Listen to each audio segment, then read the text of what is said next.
Banjir yang menerjang sejumlah pemukiman di Aceh Timur kini sudah mulai surut. Sejumlah warga mulai melakukan aktivitas mereka masing-masing. Banjir yang terjadi sejak sepekan terakhir ini di sejumlah desa di Aceh Timur kini sudah mulai surut. Seperti terlihat di desa Teping Preh, Kecamatan Simpang Ulim, dan sebagian halaman rumah mereka yang kemarin terendam banjir sudah terlihat kering, bahkan warga mulai membersihkan halaman rumah mereka masing-masing.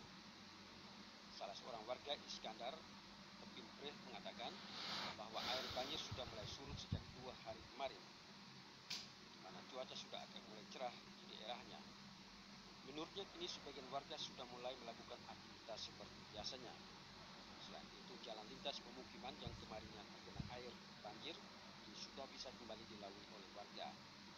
Iskandar menambahkan bahwa pemerintah Simpang Ulim pasca banjir ada memberikan bantuan pasca panik seadanya.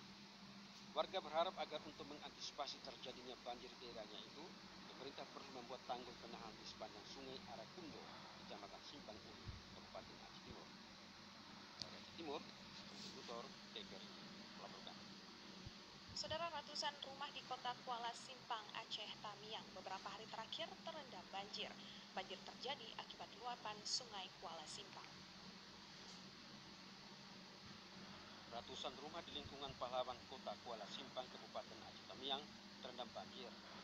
Meski air luapan sungai Kuala Simpang bertambah, sebagian warga tetap bertahan di lantai 2 rumah mereka masing-masing. Akibat tingginya curah hujan yang terjadi sepekan ini, sebagian rumah warga terancam tenggelam. Warga yang masih bertahan di rumahnya kini tidak bisa melakukan aktivitas apapun. Sejumlah perahu milik warga kini digunakan sebagai alat transportasi mereka yang ingin keluar dari pemukiman desa tersebut. Tak hanya itu, para pelajar juga terpaksa menggunakan perahu untuk ke sekolah karena tidak ada pilihan lain.